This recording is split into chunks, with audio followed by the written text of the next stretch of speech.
Hi, I'm Bob Tabor with www.learnvisualstudio.net, where I teach beginners the skills they need to get their first software development job building Windows and web apps at the world's best companies as quickly as possible. In this lesson, I want to show you how to create simple methods, which allows us to split up our C# code into multiple code blocks.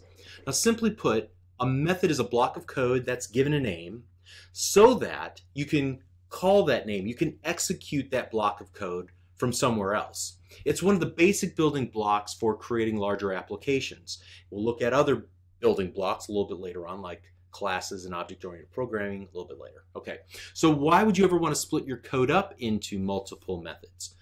Actually, there's many reasons why. First of all, it's a good idea to never write the same code twice. Cut and paste is the sworn enemy of the software developer. It's a necessary evil at best, and at worst it will steal your soul, okay? You should stop yourself dead in your tracks whenever you realize that you need the same code you wrote up here in a second spot and think, whoa, wait a second, my tendency would be to copy and paste it, but I know better than that. I need to create a method instead and then call that method from both of those places. And so when you write a method and you call that method from each place where you need that functionality, you are limiting the amount of code that you need to change should a new requirement come up or you need to fix a bug or whatever the case might be. All right. So we've already worked with methods quite a few times already in this series. For example, we work with the main method every single time that we've written a new application. And that's just a very special kind of method that's triggered to execute when an application first starts up.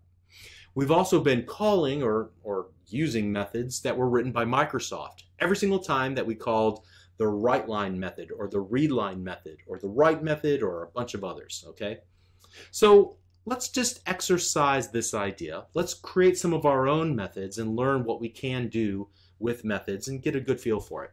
So I'm going to actually use a new technique to create a new project. There's this little button on the toolbar by default, unless you changed your buttons on your toolbar, that will allow you to create a new project. So there's a third way to do it. And make sure you're in the Visual C# templates. Make sure that you have selected the console application template. This time we're going to create a helper method project. So helper methods, and then click OK. First, I'll create some space beneath the static void main method. Notice that I'm not inside of static void main. I'm going to start by creating a method, kind of a brother or sister to the main method. Below it, inside of class program. Okay, and here we go.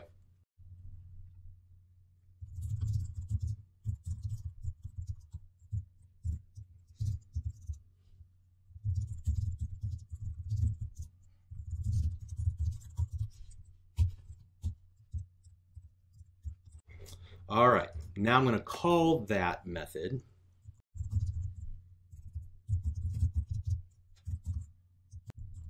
Notice that IntelliSense did not pop up for me. I'll tell you why that is in a minute.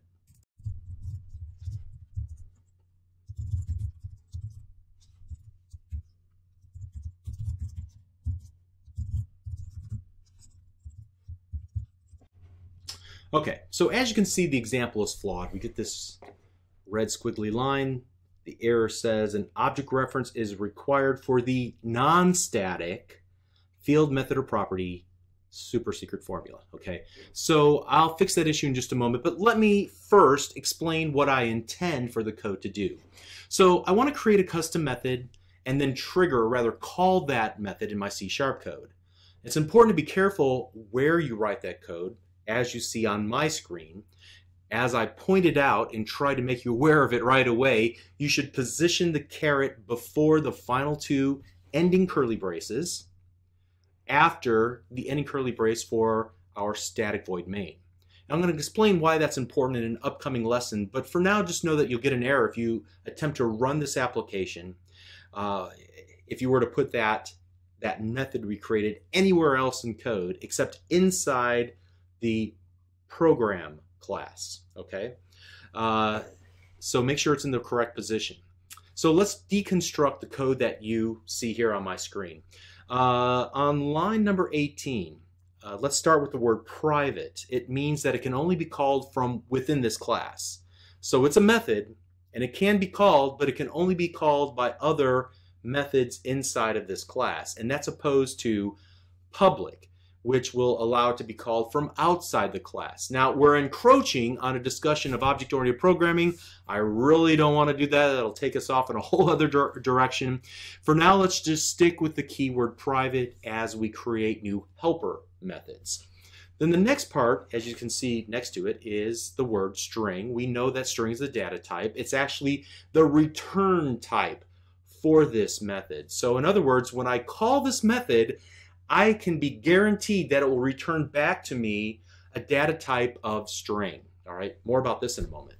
The next part is the name itself, which I named Super Secret Formula. I could have called it anything.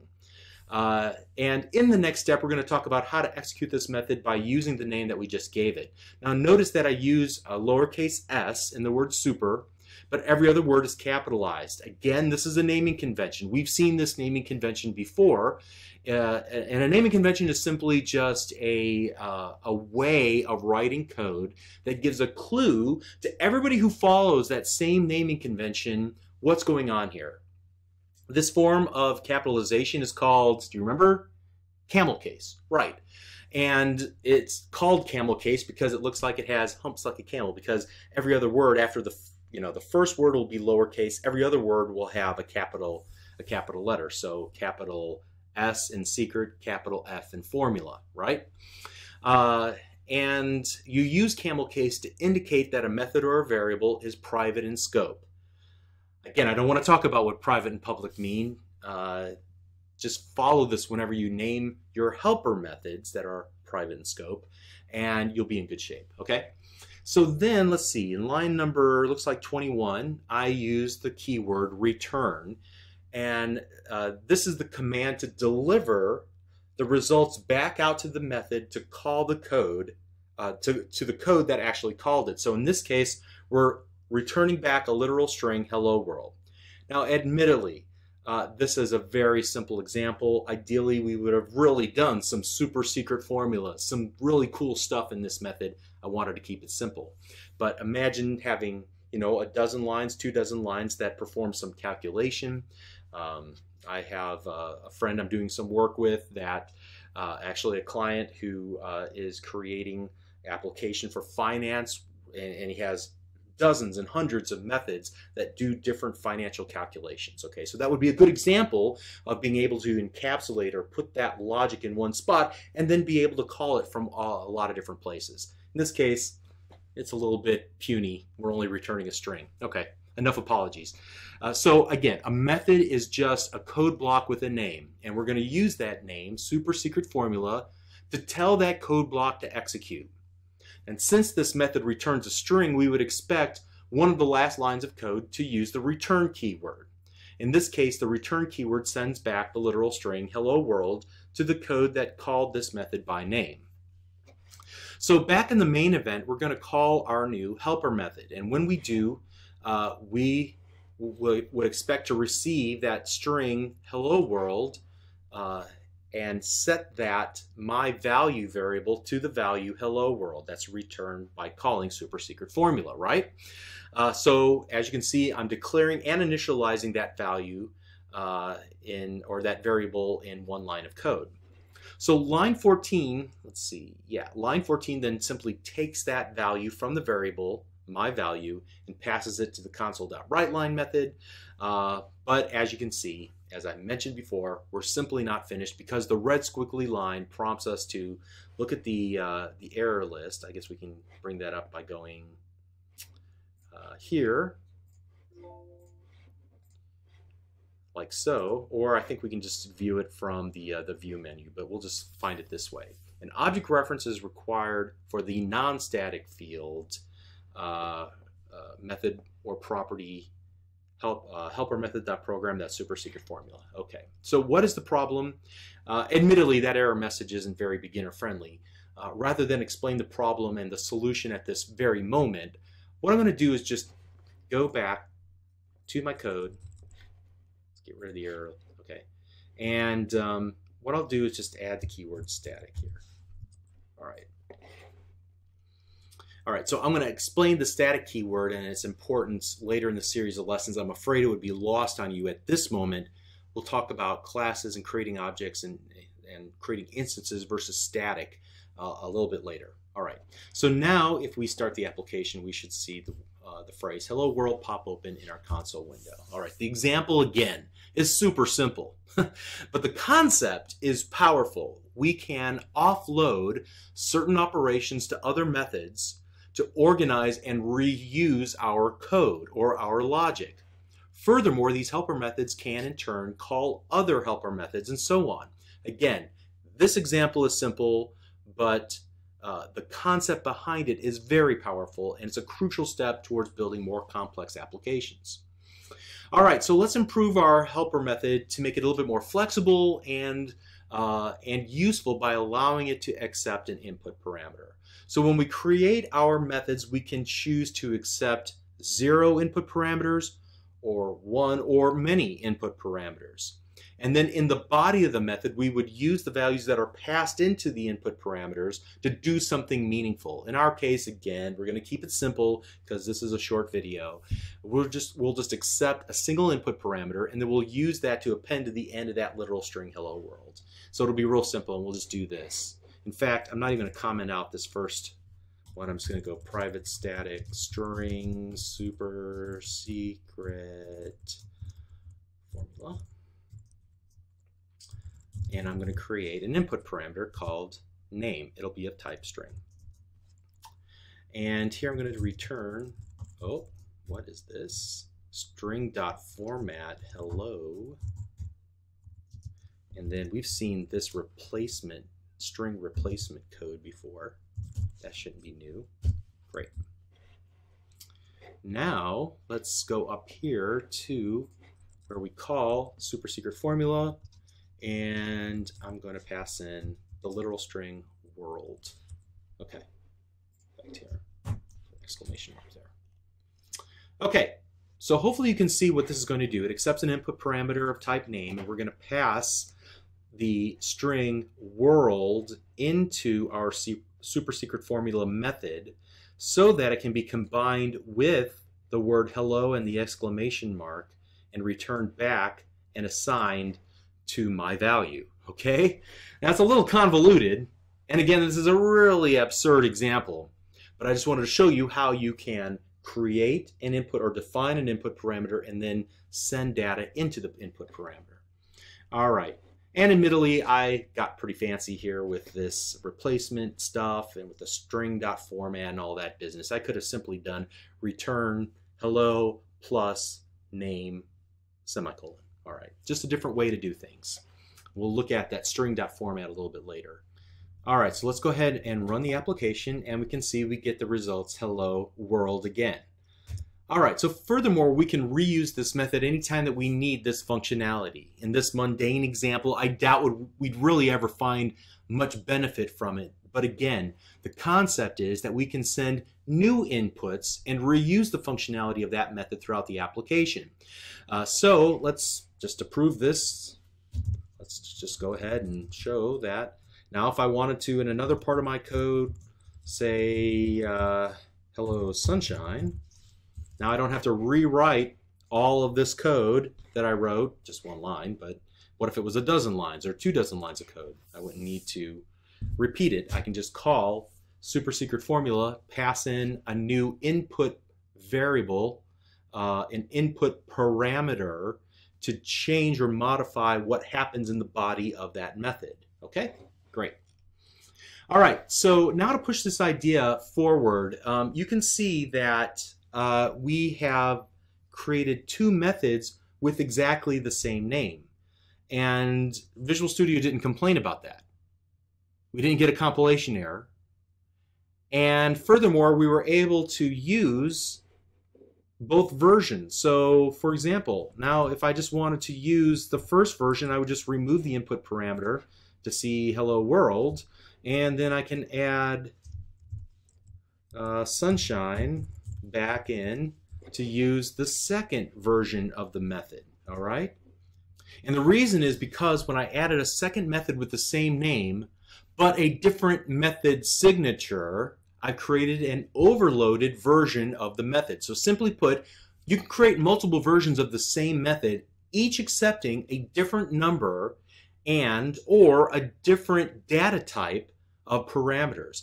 As long as either the data type or the number of parameters is different, they can coexist. What you can't do is this. In this case, we will get an error when we try to call it. This call is ambiguous between the following methods. Why? Because it doesn't know which one is different. But if I were to do this instead, because the data type is different, it would be just fine. Okay, so that's what I mean by the method signature. The name, the number, and the data type of the input parameters have to be different in order to create overloaded versions of the same method. So as you can see, let's go here, console.writeLine. Now watch, open it up. There are 19 different overloaded versions of console.writeLine, and as I use the down arrow on my keyboard, you can see they take in different things, like it'll take a Boolean, which is another data type, true, false, the char, which as we know is just a single character. It'll take an array of chars, a decimal, which is a data type, which is like an integer, except it has values after the decimal place. Similar with float. It'll take an int and a string and so on. All right, so there are all these different overloaded versions of the WriteLine method that we've been relying on up to this point. All right, so now you can remember just one method name and search through the different ways that it can be called to find the most convenient version of the method based on the data that you have available to you at the time, based on what the output you want is from that given method. So, and as you can see, the internal implementation of that method can be different in each case. Before I wrap up this lesson, we talked about methods that return a value. We define the data type of the return value in the method signature. So for example, we promise to return a string from our super secret formula method. But what if we don't want to return anything from the method? What if we just want to perform some action and that action doesn't need to send back a return value? Well, in that case, we would use the keyword void. When a method returns void, we're saying the method doesn't return anything. It does its work and quietly exits, and the code that calls it will just continue executing. So we have an example of this in the static void main. Main doesn't need to return anything because it's the entry point of the entire application. So typically, I create void methods when I want to delegate some responsibility and I expect it to work unless there's some problem, in which case I would expect an exception to be thrown. However, we're going to talk about that scenario much later in this series of lessons. For now, void means don't expect me to return anything to you. Okay, so the key takeaway in this lesson is the use of methods. And we're going to be using methods often in the coming videos for various purposes, and I just wanted to make sure that you have some exposure and explanation to them as we get started. As I said at the outset, a method is just one building block. We need to understand a little bit about classes as well, which you can think of as named blocks of code that are containers for our methods and some other stuff. And we'll talk about this at length in an upcoming lesson. We'll see you there. Thank you.